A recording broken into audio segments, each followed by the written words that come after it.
Hey, it's Cam. Welcome back to my camcorder footage. Happy Slaughter Days! One of the wonderful things about the holidays is that everyone has their own special traditions that they like to do this time of year. My personal favorite tradition is to watch Christmas slashers. So the first movie I watched is Silent Night, Deadly Night, a classic. This movie came out in 1984. Can you hear him in the night? Close the door, turn out the light.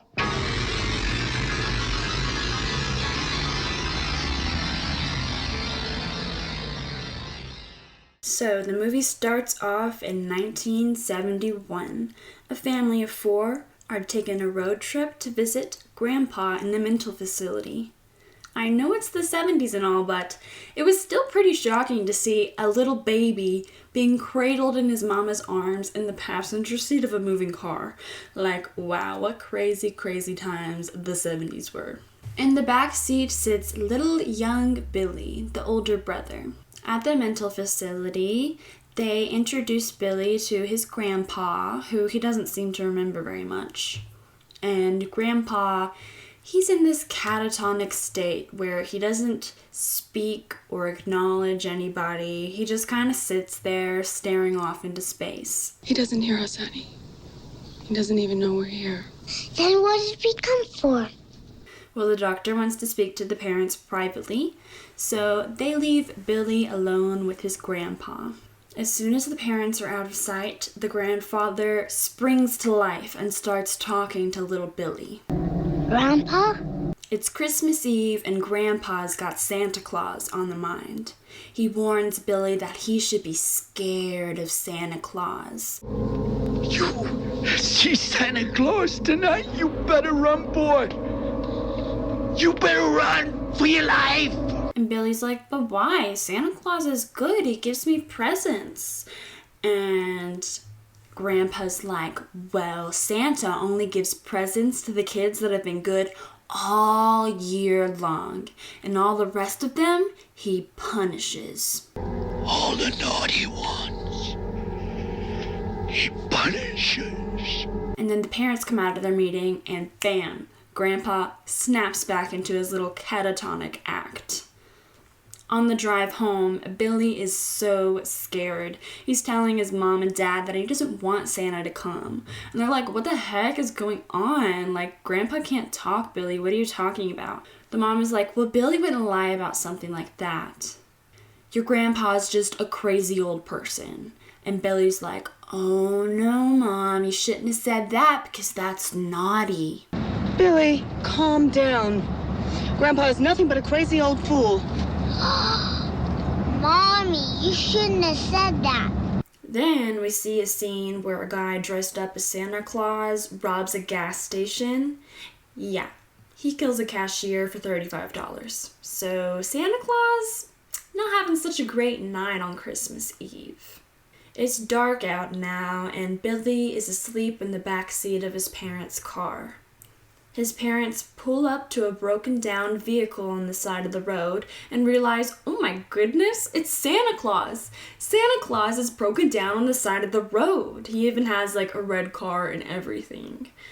Billy wakes up and he's like, no, please don't stop. Please, you guys, don't stop. But of course, they stop to see if Santa Claus needs help. Well, Santa Claus walks right up to him and I ran into a little bit of lousy luck. pulls out a gun and shoots at him. So they're screaming and driving off, and Santa Claus is still shooting at him. The car crashes, the father has been shot to death, and Billy lunges out of the car and runs and hides in some bushes by the side of the road. Santa Claus comes round and grabs the mom out of the vehicle. He exposes her chest, and he sexually assaults her before slitting her throat and killing her. All the while, little Billy is terrified, hiding and watching everything. Santa Claus is like, where are you, kid? Where are you? Looking for Billy. Meanwhile, his little baby brother is wailing in the car. I was like so scared that Santa Claus was gonna kill the baby just left in the car, but thankfully the baby's fine. Now it's 1974. Billy's about 8 years old, and he's living in an orphanage with his baby brother. It's Christmas season at the orphanage, and so all the kids were drawing pictures of Santa Claus and Christmas trees. Well, Billy gets in trouble for his drawing because he drew Santa Claus being stabbed to death and a Rudolph's head being chopped off. Because it's like a Catholic orphanage, the nun is like, oh, we better go take you to Mother Superior.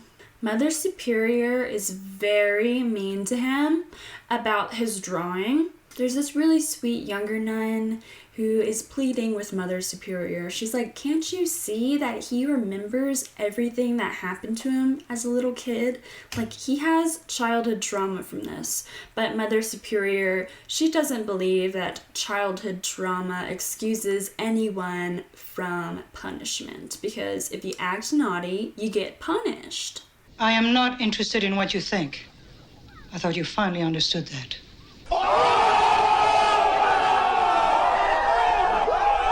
So later on, Billy sits isolated in his room while all the kids play outside in the snow. The sweet nun comes up to his room and is like, come on, you should come outside and play with the other kids.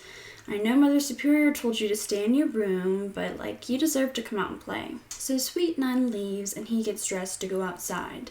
As he's walking down the hallway, he hears some suspicious sounds. So he walks towards the sound and peeps through somebody's door keyhole and sees people having sex.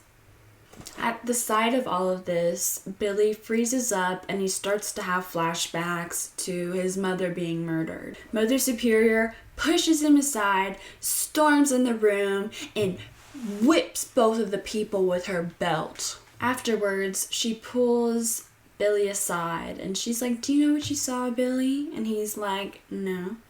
And she's like, well, what you saw were people being naughty and they deserve to be punished. So really, really great morals this traumatized kid is being taught. She actually takes him upstairs to his room and whips Billy because she's mad at him for leaving the room in the first place. That night, Billy is having nightmare flashbacks. He wakes up from his sleep screaming and running out of his room when Mother Superior catches him. And all the kids are awake. And as punishment, she takes Billy to his room and ties him to his bed. And all the kids see him like that. And he's terrified. And I mean, this is just flat out child abuse, honestly. Then Mother Superior is talking to the nice nun, and she's like, you just wait and see how reformed Billy is going to be from all this punishment. Of course he'll improve once Christmas is over. He always does. You just wait and see, because I'm going to make him sit on Santa's lap. And the nun's like, no way. So she drags Billy to where all the kids are taking pictures with Santa, and she forces Billy to sit in Santa's lap, and he's kicking and screaming and socks Santa straight in the nose. Billy may be small, but he has a killer punch. I mean, this kid is strong. He looks like a heavyweight boxer out there. After realizing what he did, Billy runs up to his room and cowers in a corner, awaiting his punishment. Now it's 10 years later, 1984, Billy's 18 years old.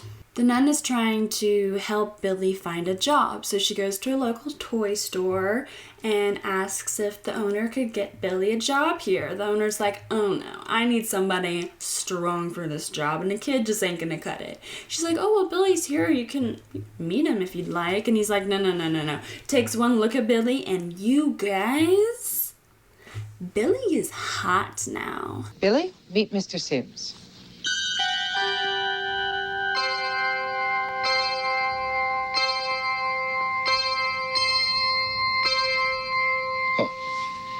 Billy has grown up, all big and strong, and the store owner looks him up and down, and he's like, he's hired.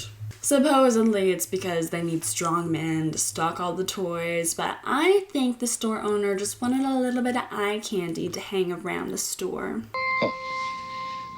Well, I'm always happy to help the church, sister. We get this really long montage of Billy doing wonderful work at the shop. And the boss doesn't regret his decision to hire a kid at all because Billy fits right in. He can lift things that other people can't lift. And in this montage, we see that it's holiday season. So they're rolling out this big, like, Merry Christmas banner.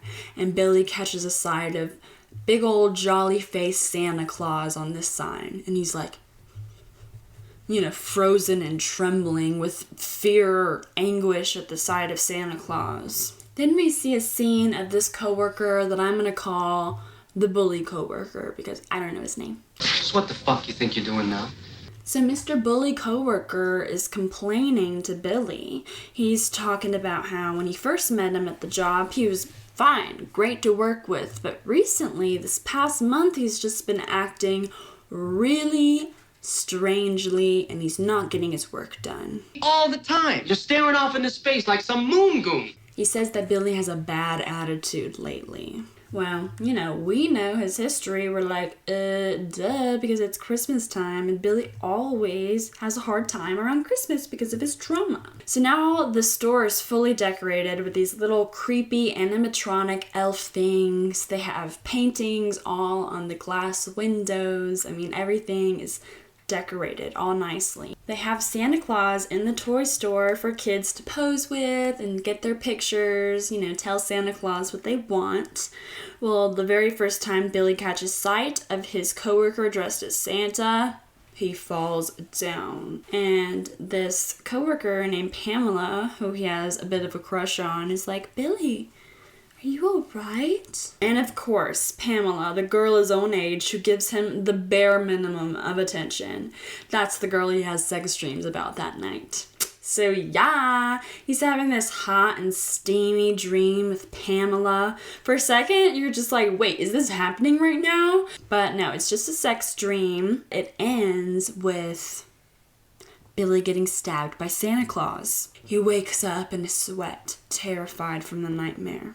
So now it's Christmas Eve at the toy store. The bully coworker is being an ass to him again, you know, threatening to tell his boss that he's been slacking off if he doesn't act like the bully wants him to act, you know? Well, the boss is in a bit of a pinch because the coworker who usually dresses up as Santa Claus has a broken arm. So he thinks about who would be a good fit as a replacement Santa. Who's big around here? Billy! Oh. A big, fat, jolly one. You receiving me? Oh, no. Ho, ho, ho. So he asks Billy to dress up as Santa Claus. He actually asks him pretty politely. I'm surprised Billy didn't just say no because he was totally given the opportunity to say no. But he goes through with it, so his new job, instead of being a stalker in the back, he's up front in a Santa Claus suit. You know things are about to turn badly, right? I guess they think the old guy's scary. Silly, isn't he? Yeah. While he's working as Santa Claus, he's being extremely rude and creepy to the kids that are sitting in his lap. You know, one kid is clearly uncomfortable by him, and he's just like, sit still, or I'll punish you severely. And so the little girl listens to him. Meanwhile, the mothers are just oogling at the sexy Santa Claus. He sure knows how to handle kids. He's great, isn't he? The sweet nun decides to call the toy store and see how Billy's doing. Well, whenever she can't hear from him in the stock room, she learns that he's working up front as Santa Claus.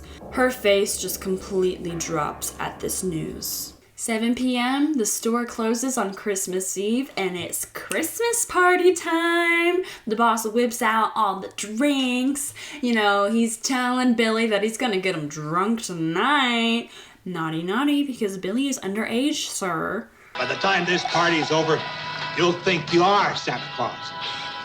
Everyone at the party's having a good time. They have a few drinks in them, and we see the bully coworker and Pamela are making eyes at each other. They sneak off to go make out somewhere in a corner. The boss is trashed. You remember what Santa Claus does on Christmas Eve, don't you?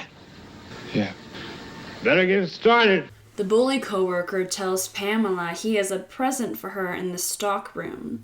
So he takes her into the stock room where she's going to be all alone, and she's falling for it. She's like, oh, really? Like, what'd you get me? I want to come see.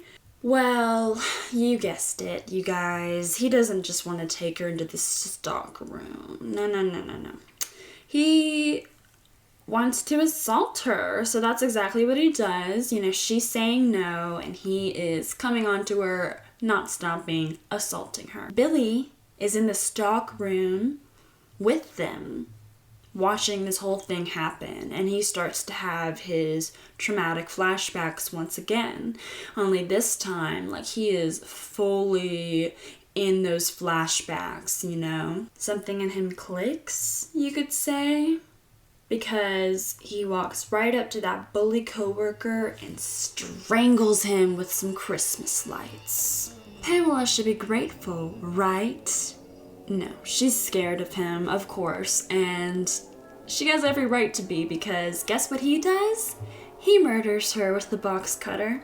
Oh yeah, he doesn't really care about Pamela after all. He's just like, you've been naughty.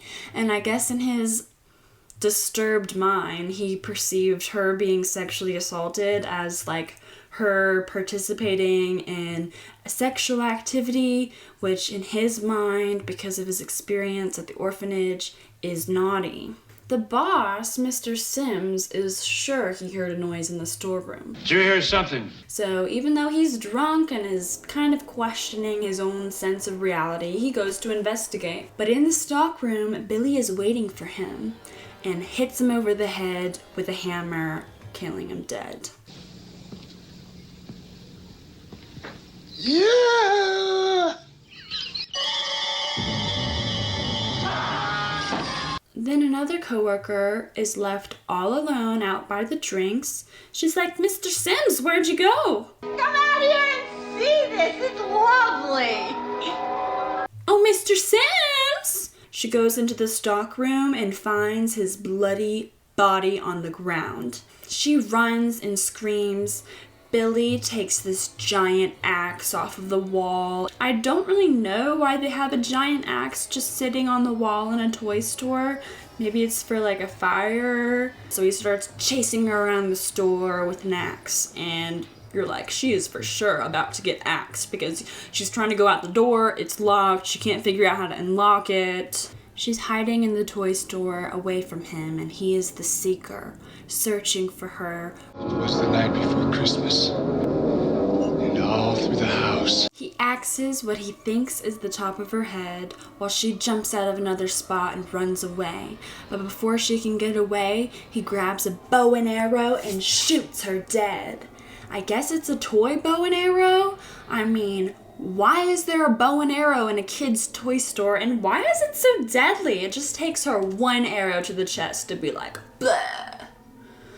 Billy unlocks the store and steps out into the crisp Christmas Eve night.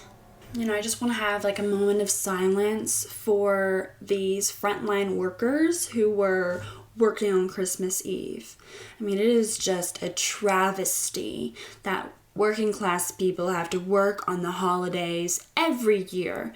These people were just trying to make a living, working on a holiday to make other kids have a great Christmas, and they got murdered for it. Then we see a scene where a random woman walks into the toy store and finds a dead body. Then we see this random couple making out on a pool table. Denise, she's an older sister who's set to babysit her younger sister, Cindy, tonight.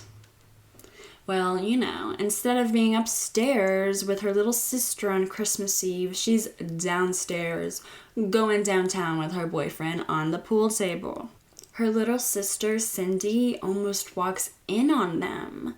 And Cindy's like, don't come down here, we're studying. I'll be right up. You don't go back to bed. Santa won't come.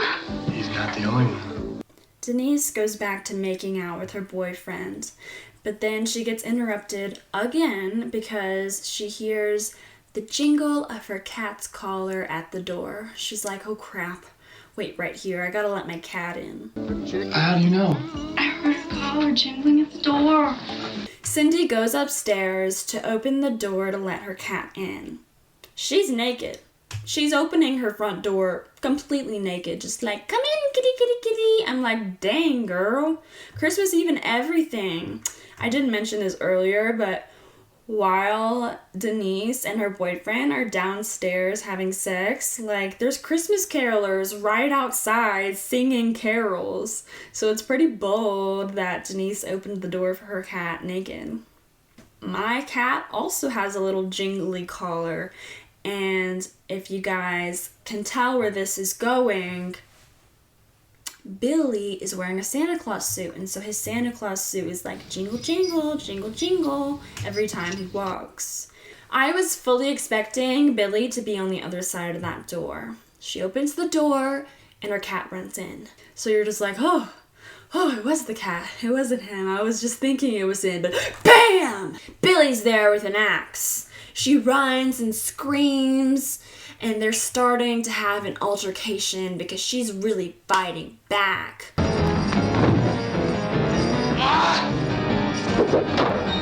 One thing to note here that is unfortunately a big part of a lot of 80s slashers is just kind of like the perverse fetish. It's a gross fetish of the male gaze to see terrified, naked women get brutally murdered. It's like, okay, I know I'm watching a slasher and there's gonna be women that get murdered, but every time it's a woman that gets murdered, she's gonna have her tits out. You know, it's gross. I kind of embrace it now whenever I go in to watch an 80s slasher. I'm like, I hope I see boobs. So Denise is having an altercation with Santa Claus Billy. She's fighting him off, gets the axe away from him, but he doesn't need an axe because remember, Billy's big, strong, hulking man now. You know, he's like grown. So he picks her up and is carrying her over to the living room wall where a taxidermy deer head is mounted. He penetrates her body with the deer antlers and leaves her there to hang like a Christmas ornament. While all of this is happening, the boyfriend is downstairs playing pool. I mean, they did have some music on, so maybe that's like the explanation for why he couldn't hear everything. But it was just upstairs, like right in the living room where all that was happening, and he doesn't hear anything. He's like, what's taking her so long? So he goes upstairs and sees that the house is trashed. It looks like a break-in has happened. And her sweet little kitty is huddled in a corner, and she is trying to tell the boyfriend. He's like, what happened? And the cat's like, meow! A break-in! She got murdered! Like, the cat is doing everything she can to tell the boyfriend what happened. But he's still just like, what's going on? Goes in the living room and sees her. He sees her body dangling on the antlers. Santa Claus pops out of nowhere, and it's time to fight with Santa. And the boyfriend's doing a really good job holding his own. He gets the classic fire poke weapon and starts hitting Santa Claus, knocking him out unconscious.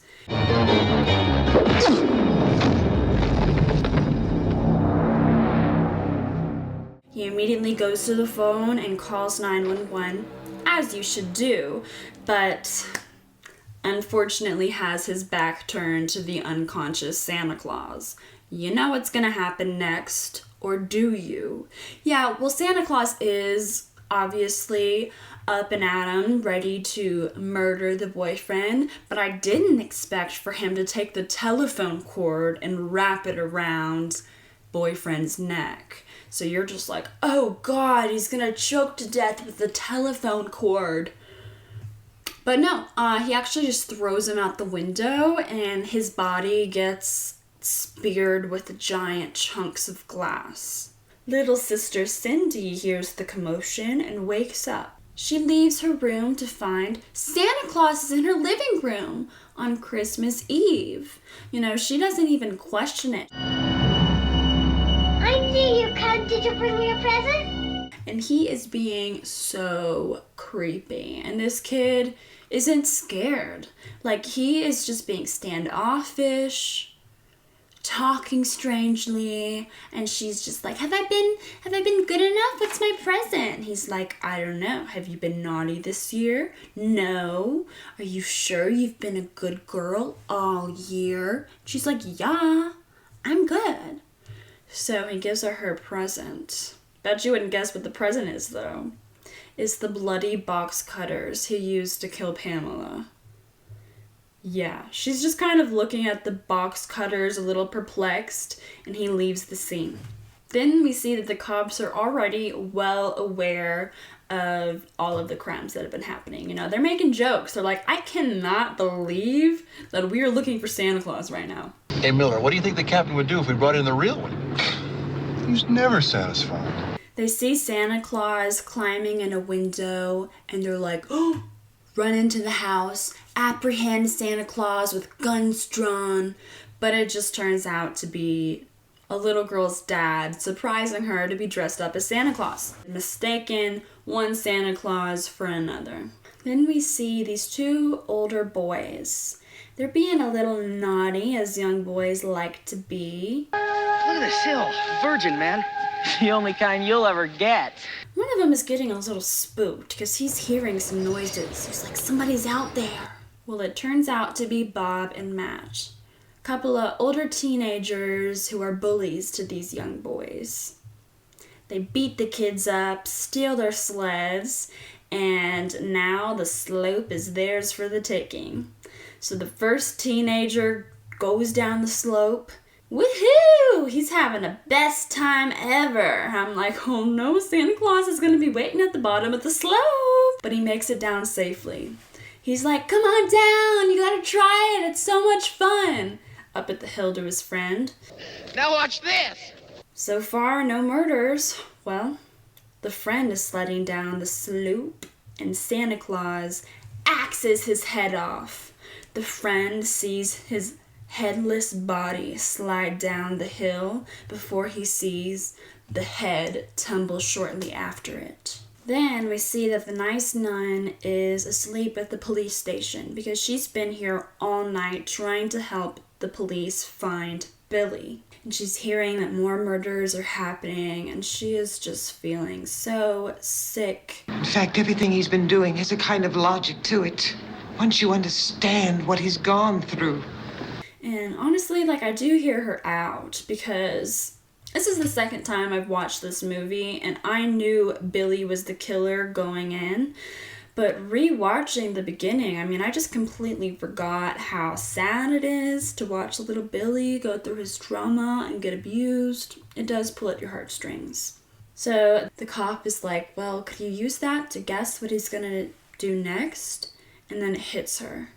She realizes his next move. We see at that old Catholic orphanage, it's Christmas morning now. All the kids are tearing into their Christmas presents. Mother Superior is still alive and kicking. The cop and the nun are on their way to the orphanage because the nun has figured out that Billy must want to go to the orphanage next. The cop, who I guess is like the sheriff, calls for all available units to go to the children's orphanage, be looking for a man dressed as Santa Claus, and be prepared to shoot and kill if necessary. I'm ready for the climax of this movie now. We see Billy doing exactly what they predicted. He's at the orphanage, marching straight towards the kids that are playing on the playground outside. And they start to see Santa, and they're like, look, it's Santa Claus! And they're getting really, really excited. A cop is driving by and sees Santa Claus steadily approaching the children. Santa Claus reaches out for one kid's hand, and then bam, bam, bam! The police officer shoots him 3 times, and Santa falls over. Like, damn. All these kids just witness this. Well, they get the kids inside to safety. The man dressed as Santa Claus was shot and killed at St. Mary's home. Ambulance is on the way. Not 2 seconds later, he gets another call. Turns out, yeah, the man that they shot and killed doesn't match the description of the killer. It wasn't Billy they shot 3 times. The guy's about 50, under 6 feet tall. My God, it's Father O'Brien. He was our Santa this year. Father O'Brien! That cop shot Father O'Brien 3 times. Mother Superior has a strong talking to with the cop that shot Father O'Brien. I am Mother Superior, and so far all you have done is harm. This is the one time where I actually enjoyed seeing the nun being mean. She was so mean to this cop, and I feel like he deserved it, because you don't just run up and shoot somebody 3 times like that. I don't know. So the killer cop is still the only one who's made it to the orphanage, so it's his job, knowing the murderer is still on the loose, to secure the building. So he's doing his rounds through the building, and we have this really longer than necessary sequence where he's in the orphanage basement. Punish! Inside the building, the nuns are having the kids sing Christmas carols to calm them down, because they're all pretty scared at this point. While the nuns are distracted with their caroling, this little shithead kid named Andrew sees Santa Claus at the door. He's like, "Santa!" and lets Santa Claus in before anybody could stop him. Like, really? You guys just watched a police officer kill somebody dressed as Santa 3 times, and you're still thinking that Santa's a good guy? I mean, I don't get it, but I'm also not a child who loves Santa Claus, so. Billy is in the orphanage where all the children are, and the kids are walking up to Santa Claus. They're like, "Santa, Santa." They're like, "Don't trust him. Don't trust Santa Claus. He's not the real Santa." And Billy is approaching Mother Superior. To make the kids stop approaching Santa, she's like, "There is no Santa Claus. There is no Santa Claus." And Santa Claus Billy is like, "You're naughty. You're naughty." And lifts up his axe to bring it down on Mother Superior. There is no Santa Claus.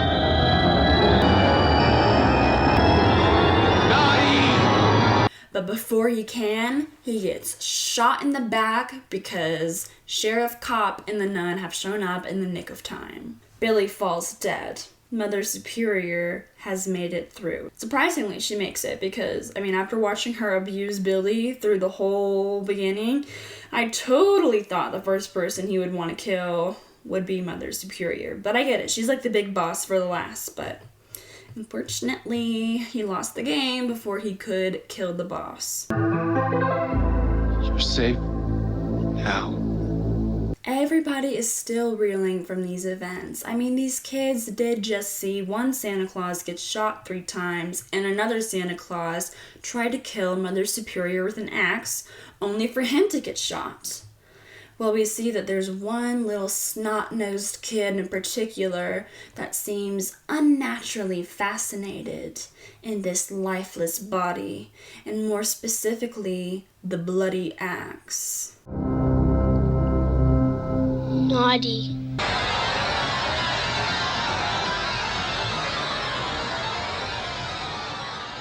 So yeah, I think this movie is like a classic to watch at the holidays. It's very rewatchable if you can excuse the male gaze. I would give this movie 6 out of 10 Jingle Bells. I think it's unique and it stands out, but also it loses momentum in a couple of places, and the male gaze is pretty disturbing in this movie. But other than that, like, I love to see Santa Claus murder people. If you want to get wasted, you could sip your drink every time Santa Claus uses a new murder weapon. I mean, seriously, he is very creative for somebody who doesn't make his own toys. The murder weapons include a gun, a knife, a string of Christmas lights, a box cutter, an axe, a toy bow and arrow, deer antlers, glass, and almost a telephone cord.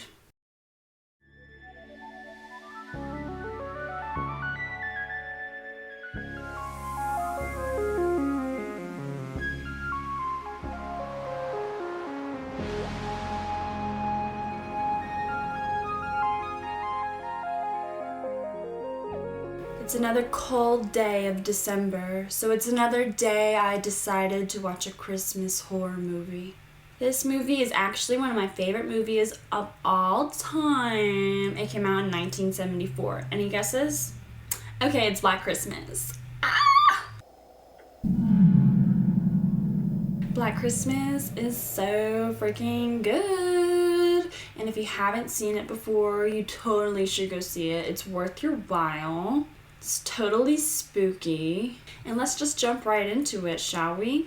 So it starts off outside of a sorority household, all decorated for the holidays. Colorful Christmas lights glow in the dark night. Frost covers the windows. Inside is a Christmas party to celebrate before everyone goes away for Christmas break. I'm gonna go ahead and let you guys in on a little secret for my sake. The killer's name is Billy. Coincidentally, the killer in the last movie we talked about, Silent Night, Deadly Night, is also named Billy. Very fitting, no? So fun fact, this is actually the second movie in the history of movies to feature the killer's first person point of view. So right now, for example, while we're seeing the killer outside the sorority house, we are seeing the sorority house through his eyeballs. The first movie to ever do that was Peeping Tom, which is another great movie if you haven't seen that. So bloodthirsty Billy makes his way inside the sorority house with no one noticing because of all the commotion of the party and everyone's drinking. They're in the middle of kicking out the boys so they can have their girl time now. Yeah. Party's over. Come on, all the men out. Come on. Bye-bye. One of the girls, Barb, is on the phone with her mother, and she doesn't even notice that the killer is right behind her, creeping up the stairs. After Barb is through with her phone call, the telephone rings yet again. This time, her fellow sorority sister, Jess, answers. Hello? Pardon? Who? She's like, oh no, you guys, it's the Moaner again. Hey, quiet! It's him again! The Mona! Has happened several times what's about before, to happen for them to give him his own name. Well, the Moaner, you guys, is really Billy, and he's all over the phone, being weird. All of the girls gather around the phone to listen. They have very flat, disturbed faces as they listen to the moaning and gurgling, crackling sounds from this creepy, perverted man on the other side. Oh, why don't you go find a wall socket and stick your tongue in it? That'll give you a charge. He's sexually harassing them over this phone call, and it's honestly kind of hilarious, the things that they say. I make her pretty. I'm like a tuning fork, baby. Not bad. But it's also very deeply disturbing at the same time. Lick it. Let me lick your pretty piggy. Instead of saying, like, bye, I love you, before he ends the phone call, he's just like, I'm gonna kill you, and hangs up. I'm going to kill you. Super tongue strikes again.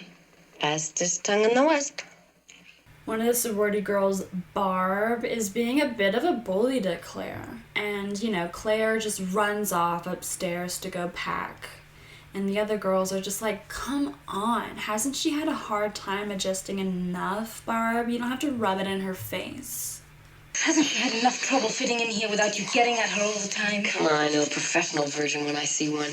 If you can't already tell, Barb is the wild child out of all of the sorority girls. She's the prettiest, she's the most popular, but also she's the one with the mean streak. And you can tell she's very mindful of how the other girls perceive her, and that probably contributes to why she feels the need to be so drunk around Christmas time. Miss Mac, everyone's favorite drunk sorority mother, is home. Can I get a hand out here? Speaking of professional virgins, here we have the Queen of Vaudeville, circa 1891. And ready to party.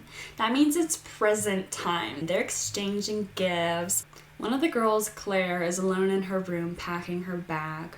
We see from Billy's perspective that he's discreetly lurking in her bedroom closet while she packs.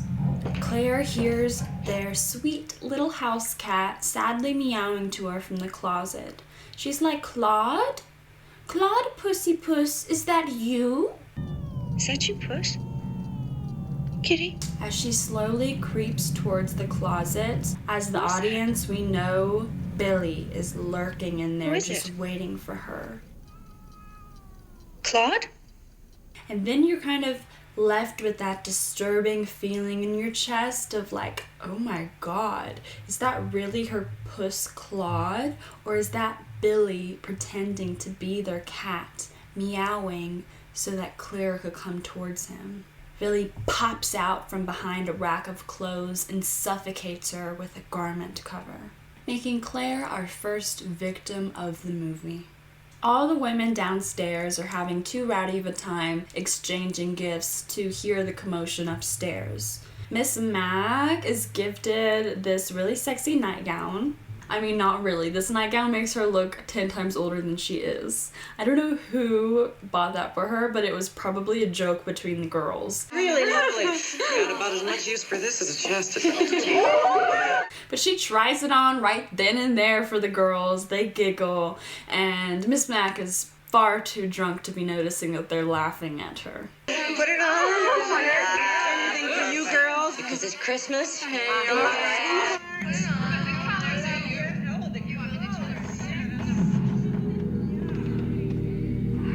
Billy sneaks up to the attic. Miss Mac sneaks off away from the party to uncover her secret stash of booze number 1.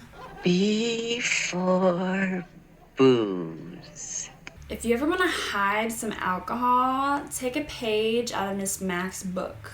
Literally, I mean, she hides her booze in between the pages of a secret book on a shelf.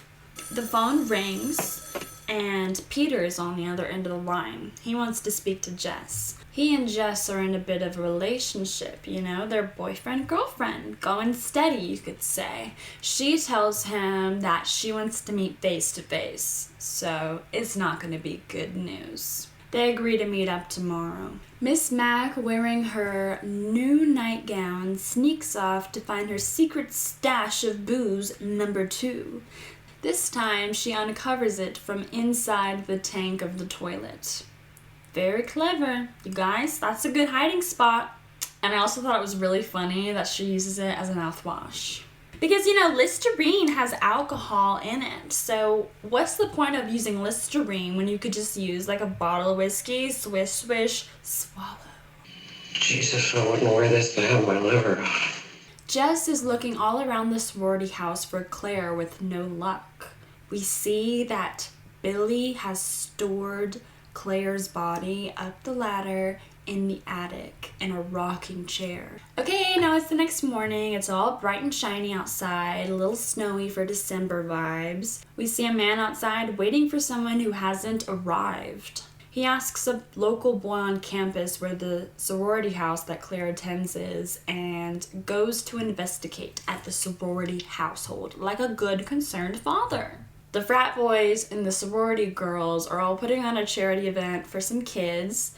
One of the boys is dressed up as Santa Claus. The kids are there posing with Santa, doing all sorts of activities. Bitch. Isn't Santa naughty?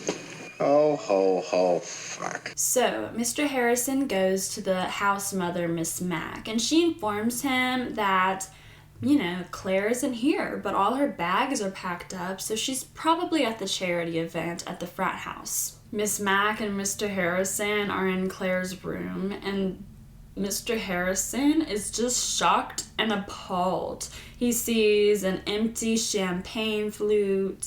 He sees posters on her wall with nudity, and worst of all, he sees a framed picture of a boy. I didn't send my daughter here to be drinking and picking up boys.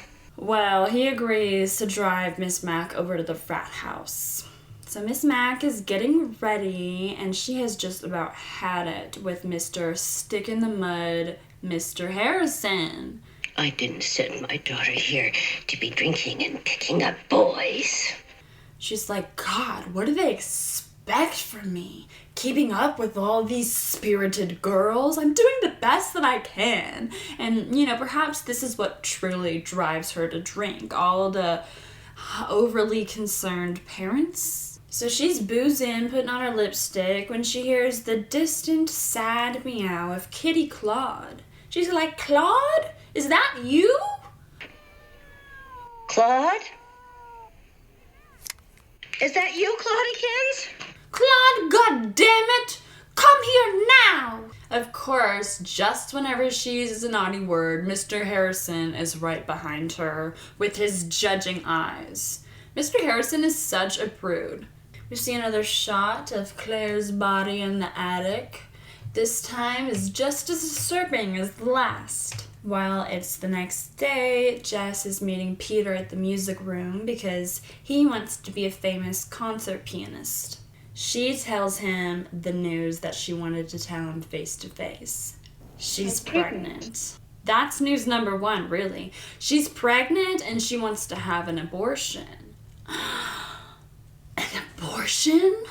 Peter does not agree with this choice. He's like, you can't just decide that you're gonna get an abortion. I wanna have a baby with you. And Jess is not about that. She's like, no, you can't make me change my mind. But Peter is so freaking mad and angsty right now. He's like, I'm gonna meet up with you tomorrow at 9 p.m., okay? We can talk about things. She's like, whatever it is, you can't change my mind, but okay. So I just want to take a moment to give Jess some snaps here, okay? Because Roe v. Wade wasn't passed into law until 1973, a year before this movie. And so it's like abortion obviously is a very taboo subject even today. But in 1974, for Jess to be advocating for her own right to her body in the face of the father of the child defying her and sticking to her choice is very inspiring. Go Jess. I'm on Team Jess. Back at the frat house charity event, Mr. Harrison and Miss Mack cannot find Claire anywhere, so she just must not be there. Mr. Harrison looks disapprovingly at Barb, who is feeding a young child champagne. I think the little bugger schnockered, son of a bitch. Back at the sorority house, Jess is home whenever the telephone rings. She answers, and it's Billy. Hello? Oh, hell, not again. Billy? He's doing the creepy moaning thing, but this time he's saying some gibberish about a baby. And given the conversation that Jess just had with Peter, she is very disturbed. What your mother and I must know is, where did you put the baby, Billy? You've got the wrong number. Where did you put Agnes, Billy? Barb, Phil, and Mr. Harrison go to the police station to report Claire missing. I haven't mentioned Phil yet, but she's the adorable one of the bunch who has super curly hair and glasses. She's really the heart of the sorority girls. They speak to Sergeant Nash, who's manning the reception desk area. He answers the phone. Well, Sergeant Nash is not taking him seriously. They're like, oh, well, Claire's missing. She probably ran off with some guy. Back at the sorority house, Jess informs Miss Mack that they got another disturbing, obscene phone call. Miss Mack is listening from the other room, and we see secret booze stash number 3. This lady likes her drinks in private. I mean, really, I don't understand, why she hides it around so much, because, at the Christmas party, all the girls were drinking, so, what's the big deal, Miss Mack? At the police station, Lieutenant Nash asks Barb for the sorority house phone number in case they need to get back in contact. Well, our spicy Barb tells him that their number is fellatio. He's like, what? And she's like, yeah, it's a new, transfer line, F-E, fellatio. He's like, how do you spell that? Jess goes to the hockey rink in search of Claire's boyfriend, Chris. She asks if he's seen Claire. The cops thought maybe she was with him. He's like, no. And Claire tells him that the cops didn't take them very seriously. Well, Chris is fucking pissed off at this news. He's concerned about Claire, and he wants to know why they're not taking this seriously. Peter is hammering away at a grand piano for an audition. We see 3 or 4 judges watching his every move very closely, and he's like sweating bullets, like so sweaty. It's probably why he doesn't get the part in the end. They're like, ew, like he can play the piano just fine, but he's a little bit too sweaty for our taste. Over at the police station, we see a very concerned mother is reporting her 13-year-old little girl missing to the police. We see Chris barge into the police station, Jess in tow, and he wants answers for why they aren't taking Claire's missing report seriously. Chris speaks to Lieutenant Ken, who is actually taking them seriously for a change. Finally. Doesn't matter anyways because she's dead, but... So after just seeing that scene with the mom reporting her girl missing, you're like, oh my god, could it be a coincidence or did our Billy boy do this? I guess we'll have to find out. Miss Mac, Mr. Harrison, Barb, and Phil are all at the dinner table at the sorority house. Mr. Harrison doesn't have an appetite because he's too worried about Claire. Barb is on her drunk bullshit again, running her mouth. Barb is still very intoxicated. She's telling Mr. Harrison about how sea turtles mate for 3 days. Can you believe that? 3 days? I'm lucky if I get 3 minutes. And then she starts crying, laughing about giraffe premature ejaculation. And Mr. Harrison is like, Lord, please help me. Premature ejaculation.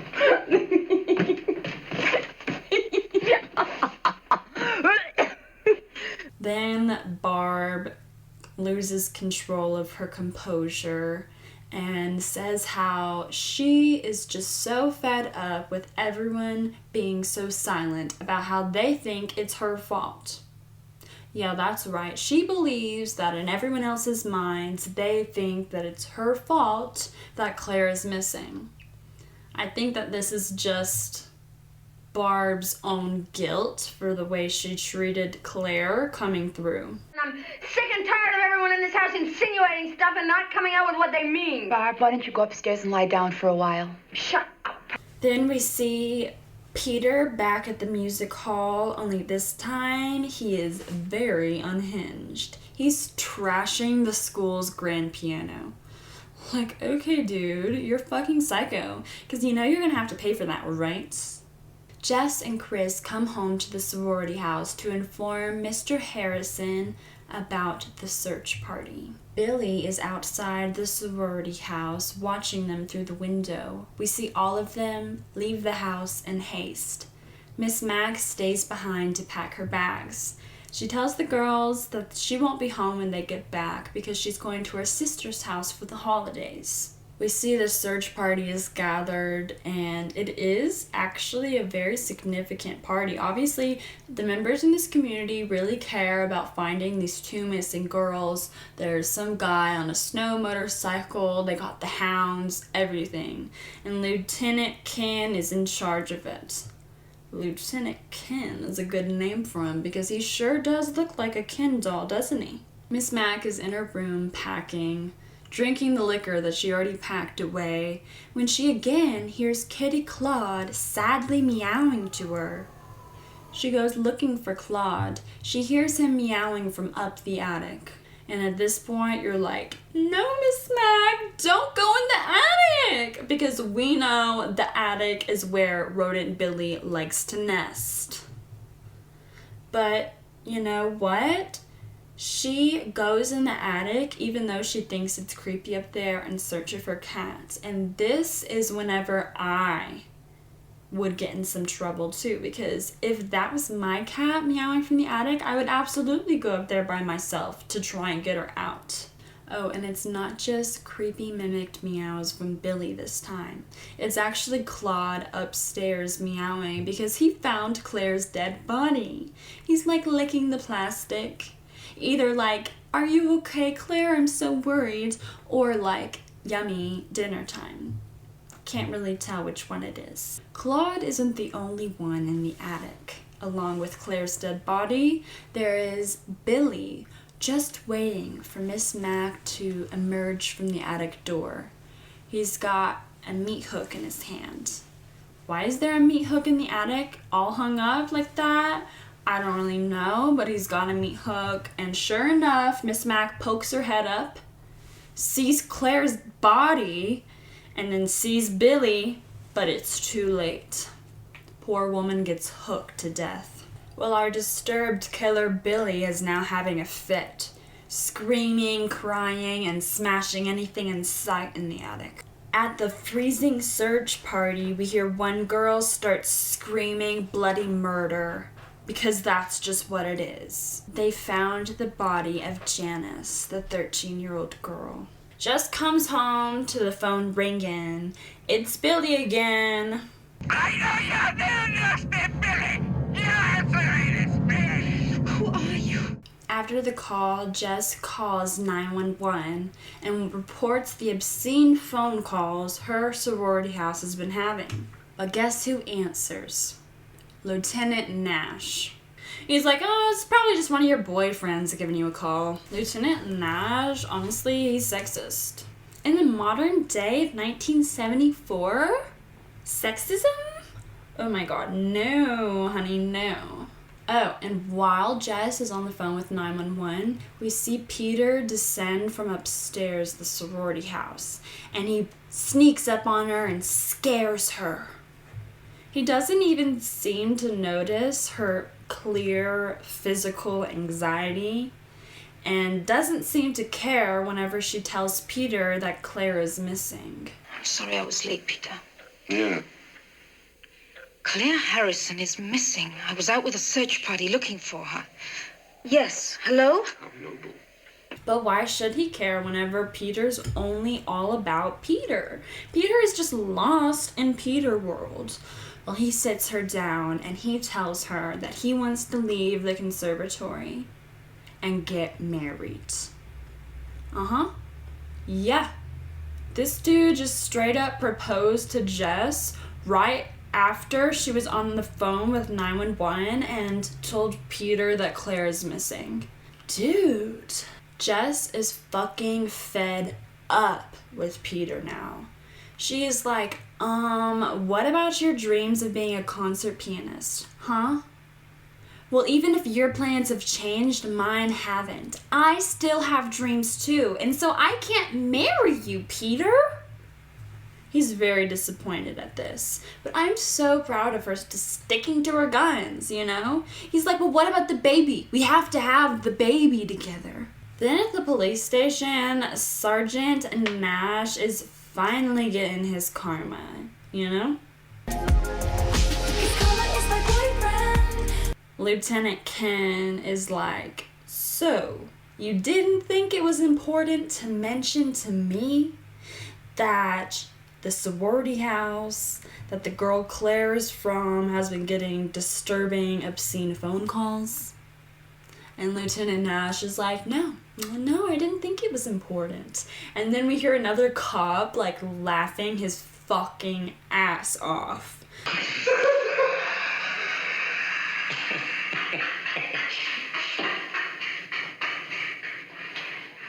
Lieutenant slowly turns toward him, and I'm just like, what is so fucking funny right now, dude? 2 girls are potentially in danger and more. Like, stop laughing. But it actually is pretty funny because they found the number of the sorority house. Yeah, Felicia. One of the girls that was in this afternoon gave it to me. She gave it to you. Yeah, I know. Something dirty, ain't it?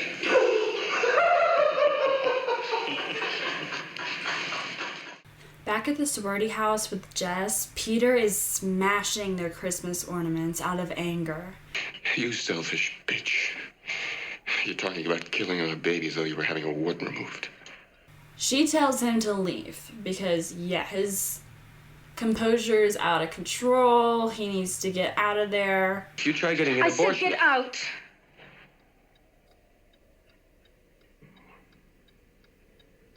You're going to be very sorry. Good on you, Jess. Jess, we can always count on Jess. We can. At any point in our lives, we can always count on Jess. For me. I'm just talking about myself, really. Lieutenant Ken enters the sorority house just as Peter is angrily storming out. Hi, Peter. And we see Lieutenant is kind of like, huh, a man is leaving the sorority house out of anger? Suspect number 1. Ken and his buddy Graham are there on police business. Their plan is to tap all of the phones in the sorority house so that whenever they get a call from the creepy Billy, the lieutenant will be at the police station listening in while Graham is at the phone company tracking down where the phone call comes from. Very complicated technology. Also, while he's there, Lieutenant Ken questions Jess and Phil about Claire's whereabouts before she went missing. We learn that Claire is a very good girl. She doesn't usually drink. You know, Lieutenant insinuates, is she seeing anybody else? And they're like, no, you know, she's not like that. She's a good girl. Clearly she's a good girl if she came from such a prude of a dad, Mr. Harrison. Lieutenant Ken is like, is there anybody else in the house besides you two girls? And they're like, yeah, you know, our sorority sister Barb is upstairs. She wasn't feeling too well. And so now he knows that Barb is the fellatio girl. Is she the one that was at the station today? Yeah. Yeah, well, let her sleep. Okay. The lieutenant tells the girls that whenever they get the next call from the creepy moaner guy, they are going to have to keep him on the phone as long as possible. That's the only way they can trace the call. See the car outside? Yeah. We've got one of our men in it, so you've got nothing to worry about. Yeah, sure. We see Peter outside the sorority house. It's freezing cold and snowing, and he's only wearing like one sweater. So that's creepy in the first place. But in the second place, you know, he was told to leave. Why is he still outside the sorority house, like looking in and shit? Fucking creepy ass boyfriend you got there, Jess. Jess, you should have told him, I'm pregnant, I'm getting an abortion, and I'm breaking up with you. That should have been the face-to-face news after all, because Jess is way too good for Peter. Peter, he's sweaty and ugly, and he gave up on his dreams. Jess, fly and be free. Phil breaks down crying to Jess. You know, she's like, I just know Claire is dead. And she decides that it's best for her to just go upstairs and take a little nap like Barb is. Jess is like, oh yes, you totally should do that. And don't you worry, like I'll be here manning the phone, okay? We see upstairs in the attic, poor Claire's body, still in that damn plastic, is being rocked in the rocking chair. She's got a baby doll in her arms now. And it's like Claire is Billy's Barbie doll. We see Jess sitting by the fire, staring at the telephone, awaiting the call we all know will eventually come from Billy. We hear creaking coming from the ceiling above Jess's head. It's somebody moving around upstairs. The scene is really chilling because we know Jess is probably thinking that's just Phil getting ready for her nap. But really, we know that it's probably Billy moving in for his next kill. Billy sneaks down the ladder and approaches Barb's room. But suddenly, Jess hears Barb having an asthma attack. So Jess runs upstairs to Barb's rescue. I don't have asthma personally, but I do think it is just so terrifying to witness somebody else going through an asthma attack. It's just like, it makes me feel breathless to see somebody else struggle to catch their breath that way. She's wheezing, and we're all just like, what the heck is happening? And that's what Jess's look on her face says. Well, Barb says that she was having this horrible nightmare that gave her asthma. And in the nightmare, she dreamed that somebody was coming into her room while she was sleeping. I'm just like, hold up, wait, whoa. Barb, are you astral projecting? Are you psychic? Or were you just not asleep at all? You were awake and then you thought it must have been a nightmare. Which one is it? Jess comforts Barb back to a soft slumber, and then she hears carolers outside. So she goes to the front door, even though it's freaking cold outside and she doesn't have a jacket on. She still stands in the doorway, happily smiling, watching these creepy ass kids carol. Like, this scene is also so creepy to me. I've never personally been caroled at, but I fear for the day. Luckily, people just don't really do that these days, I don't think. Because these kids all just have like a black look in their eyes. Their faces are dropped and they're singing a Christmas song. I hate Christmas music. Well, Billy sees that Jess is distracted now and he's back on his bullshit. He creeps right back into Barb's room and watches her sleeping body. He's like, it's me, Agnes. It's me, Billy. Agnes, it's me, Billy. Well, she likes to collect these glass figurines. Billy picks up Barb's glass unicorn figurine and stabs her stomach with the alicorn, killing her. Well, we know Jess isn't hearing any of this. She's too busy listening to the carolers. Well, this woman frantically runs up to the carolers and they're like, get in the car, kids, get in the car. And the other woman chaperone is like, what? Like, what's going on? And she's like, you know, a little girl was found murdered tonight. It's like such old news at this point that the 13-year-old girl has died tonight. So yeah, I didn't even think about it when those kids were caroling, but it is like rough night to be caroling. Probably not safe. The carolers leave and then the phone rings, you guys. The phone is ringing. Remember, the call's being traced. So Jess answers the phone, hears the creepy Billy gurgling, and we are hearing two different pitches of tone this time as Billy speaks, and it's really, really unsettling because as the audience we're like, oh my god, is this just Billy acting out two different people, or is one of the voices a dying Barb gargling for her life and another one is Billy on the phone?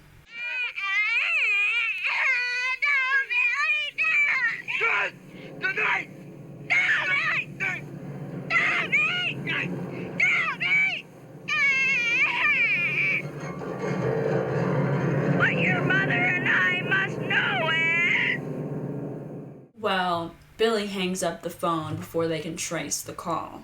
Just like having a wart removed. Oh my god. So this is the first time that we actually see Graham at the call center tracking down, like, the call, I guess.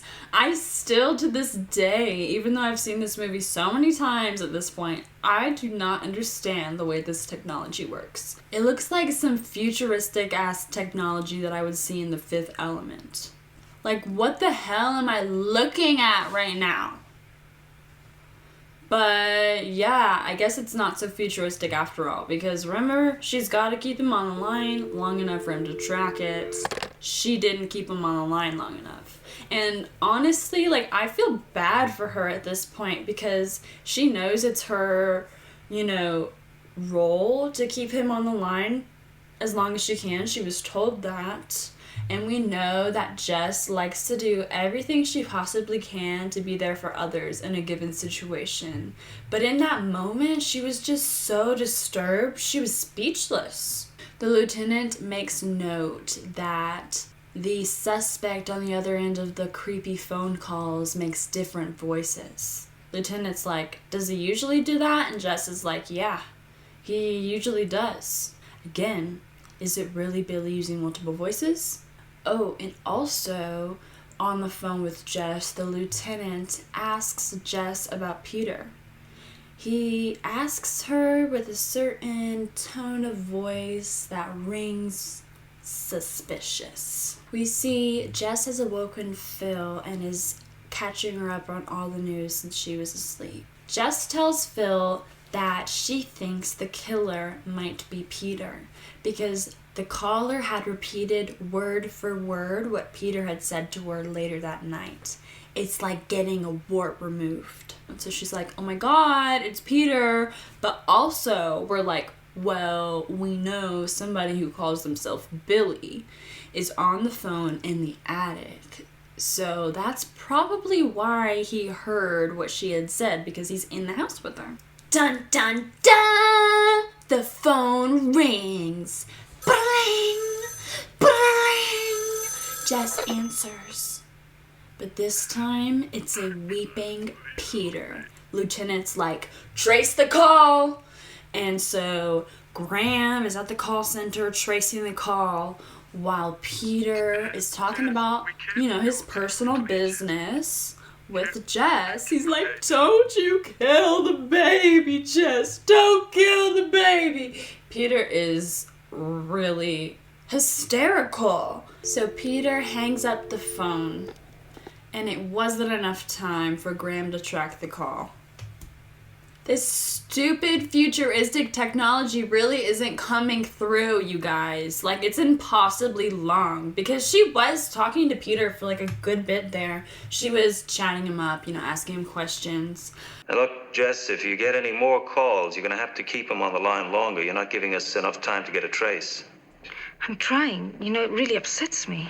But I guess she didn't even realize that the cops would be listening into that phone call, because then later on, Lieutenant Ken on the phone afterwards with her is like, asking about what they talked about. And he makes her confess about, how she's pregnant and wants to get an abortion. And Lieutenant thinks that it's really odd the way Peter was acting. He's like, he's mentally disturbed, and the sooner he gets help, the better. Do you think that he could possibly be the killer? And then Jess has the realization, oh my God, no, it can't be Peter, because he was there one of the times I had a phone call happen. And she's like, phew, it's not Peter. How could it possibly be Peter? Okay, so the first time I ever saw this movie, circa 2016, I had already seen the movie Scream. And, if you've ever seen Scream before, she's like, oh, it can't be Billy, my boyfriend, because he, was in the police station whenever I got one of the phone calls from the killer. Well, really, there was 2 killers. So now, in my mind, I was like, oh my God, brain blast! It's not just Billy that's the killer, it's also Peter. They're in on it together. They're both slaughtering the sorority girls. So Jess updates Phil on the news, and Phil is like, oh my God, yes, hon, I knew it couldn't have been Peter. I knew it couldn't have been him. Then Jess goes to the kitchen, and she sees literally my worst nightmare. Jess!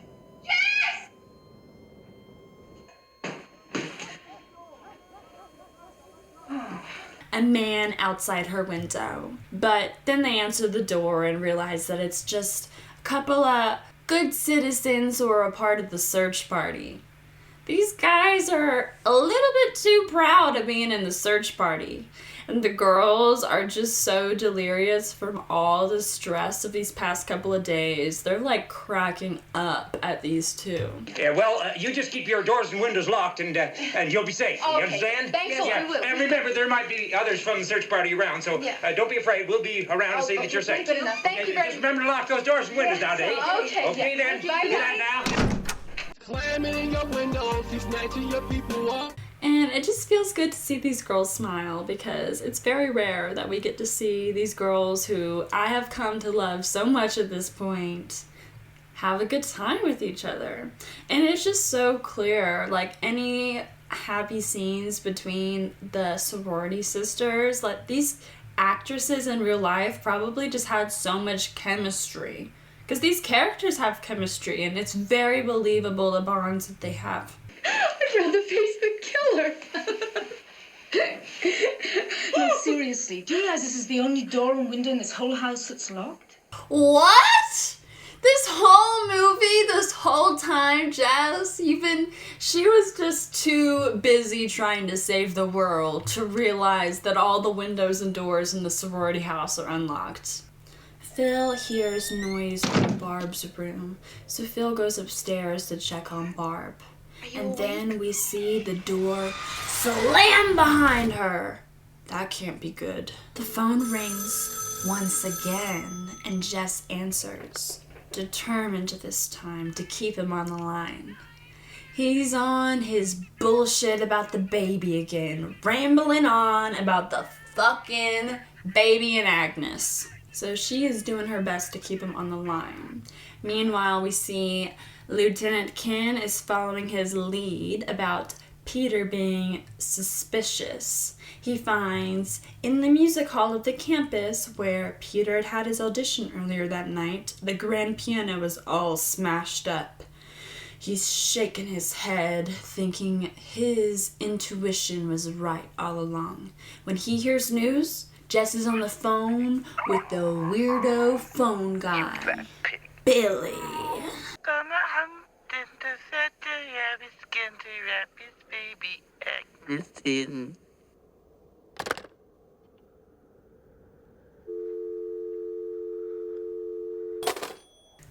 So yes! Everybody celebrate. However you celebrate, take a shot, do a little dance, give yourself a hug, because they have finally traced the call. After all those failed attempts of not being on the phone long enough, our girl Jess, she comes through. And she keeps him on the phone long enough for him to track that phone call, get in touch with the phone company, which is still very confusing technology to me, because I thought he was at the phone company. But anyways, you guys, they track the phone call, and guess fucking what? I bet you won't believe it. The calls! The calls are coming from inside the house. He says the calls are coming from number 6 Belmont Street. For Christ's sakes, Nash, you got it wrong. That's where the calls are going into. That's where they're coming from, too, sir. Oh, shit. So you may be thinking, the whole calls are coming from inside of the house thing. It's a very cliche trope. But don't you forget, guys, it's 1974. So is it the first movie to ever do the calls are coming from inside of the house thing? I don't know, but it's got to be one of the first. We see that the cop that was stationed outside of the sorority house to watch the perimeters has been murdered. He is slashed to death. So Lieutenant Ken can't get in touch with him to go inside when he finds out about the murderer. So out of desperation, he has to call the police station. Guess who's answers? Of course, it's Sergeant Nash. And if we know Sergeant Nash by now, we know he's not gonna follow orders. Nash, be calm. Don't tell her that the guy's in the house. Just tell her to put down the phone and walk straight out the front door. So yeah, he calls Jess, and he's like, listen to me. Are you the only one in the house? No. Phil and Bob are upstairs asleep. Why? You gotta get out of the house. And she's like, what? Oh my gosh, I'm gonna go wake up Barb and I'm gonna go wake up Phil. No, don't do that, Jess. Jess, the caller is in the house. The calls are coming from the house. Jess! Jess, get up! And don't go up there. Dude, you had one job. She fucking freaks out, drops the phone. Phil! Bob! Please answer me! Please answer me! Grabs handy dandy fire poke, which is another similarity to Silent Night, Deadly Night. And she is like, I'm gonna go upstairs and get these girls and we're gonna leave this house together.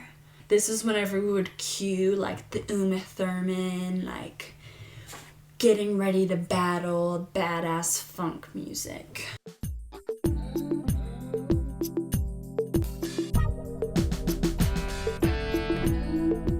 So she goes upstairs into Barb's room where she sees Barb and Phil's slaughtered bodies laying in the bed all piled up.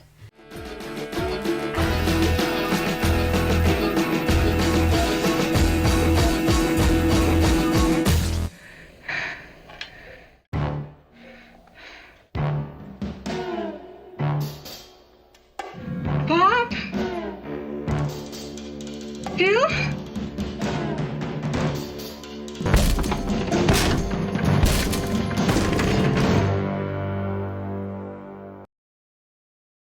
She's terrified, but then she sees the eyeball of Billy, who's on the other side of the door. Agnes, it's me, Billy. Agnes, don't you tell what we did, Agnes. She slams the door in his face and fucking runs for it. Billy's hurt, but he's still chasing after her. And then we get the most horrifying scene where she's running, and then out of nowhere, Billy grabs her hair and yanks her the fuck back. Like, oh my god. And then she's still fighting for her life. She's still running away from him. She gets to the basement door where she can lock him out. And Billy is doing everything he can to come in. She's terrified. And she goes deeper in the basement to hide. The cops are taking like fucking forever. I'm like, hello, you guys have known for so long. The caller is there. So like, where the hell are you? While Jess is in the basement, she hears someone calling for her from outside the house. She sees their footsteps in the window. She sees the shadow of them trying to look into the basement window for Jess. And then once they call for her again, she realizes, are you all right? It's Peter. He's wiping the fog off the window, trying to look in and see her. And she just has the realization all over her face of either it's been Peter all along or there's two killers involved. Well, Peter, like a fucking killer, busts that window in. He's like, Jess, where are you? And she's cowering further in the shadows, away from Peter. Jess, honey, where are you? She's clutching her fire poke. She's like, please don't see me, Peter. Please don't see me. But of course, he fucking sees her. He's like, Jess, honey, come here. Like somebody who's antisocial, he's not reading the body language. This girl is clearly terrified of you, Peter. She's fucking terrified of you. She's cowering away from you out of preservation for her own life, Peter. Well, we see the cops have finally arrived. It seems to be too little too late because as they pull up, we hear Jess's screams piercing through the night. The cops get in the sorority house, they bust down that locked basement door, and they find a scene that all of them could never forget. Jess is lying there, bloody, with Peter in her lap, bloody. She's still clutching the fire poke. They're like, Jess?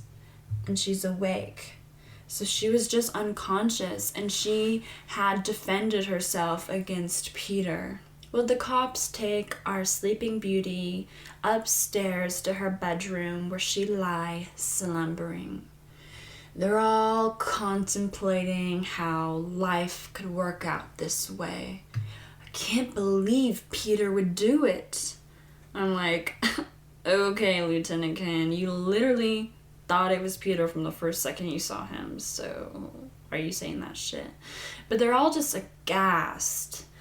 And they have found the bodies, of course, of Barb and of Phil. But we see as Mr. Harrison passes out unconscious out of shock, we realize that they haven't found the bodies yet of Claire and Miss Mac upstairs in the attic still. They're like, oh my gosh, this man, he needs to go to the hospital right this second. And so everyone who's left in the room, helps carry the man outside, and everyone downstairs, helps out with Mr. Harrison, who's having a medical emergency of shock. And this is the most infuriating part of the whole movie, which arguably could be why this movie is just so fantastic and has stayed with me after all these years. They leave Jess all home alone except lone officer outside on the porch. Yeah, Jess is still inside this fucking sorority house she has been trapped in a nightmare in, where she knows all of her sorority sisters have been murdered in.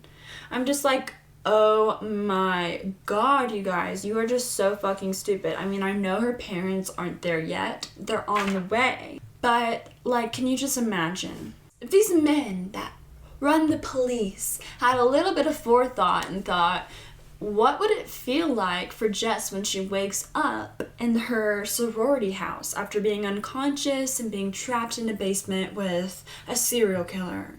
I'm sure she would love to wake up in that same sorority house, right? God, that shit fucking pisses me off. But hey, there's nothing to worry about, right? Because they caught the killer. Peter is now dead. The man who did everything. Only that's not really what happens, is it? Because we hear the creepy music sound up again as the camera slowly pans through the empty bedrooms of the sorority girls that were murdered. We pan up to the attic where we see a lifeless, hanging Miss Mac.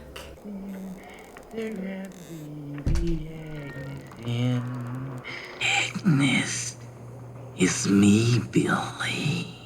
We pan out to see the outside of the sorority house.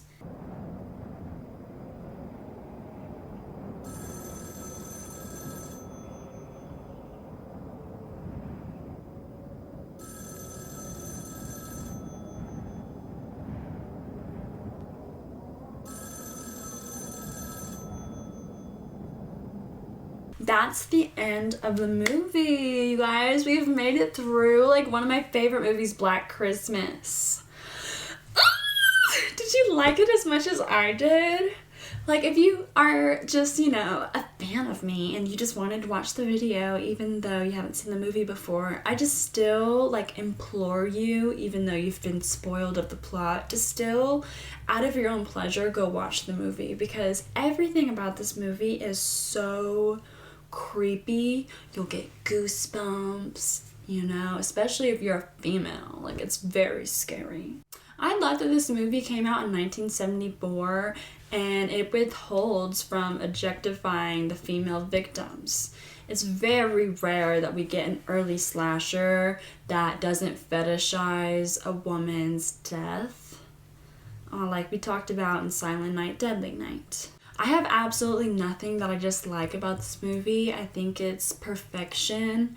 The ending is just like every single time I watch this movie, just as shocking as the last. Even though I know it's gonna happen, I still get so freaking angry and scared every time I hear that phone ring. I like that this movie doesn't spell everything out for us. We don't get to know exactly what happens to Jess in the end.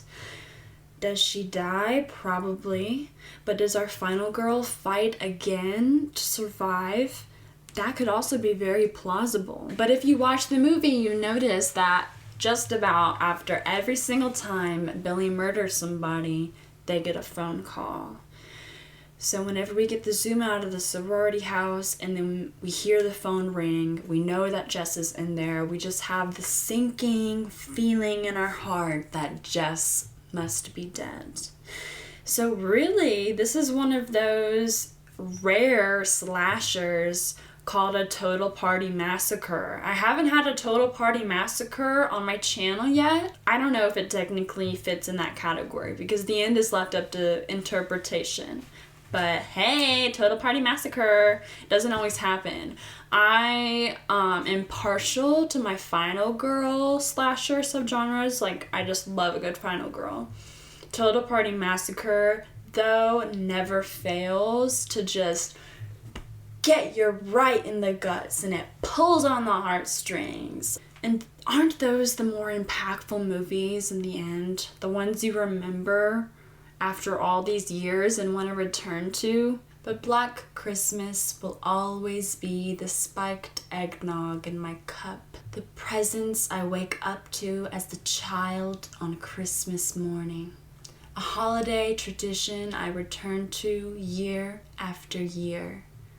Black Christmas is my holiday. Yeah, Black Christmas is a 10 out of 10. Like, what were you thinking? You think I wasn't gonna give it a 10 out of 10? It's a 10 out of 10.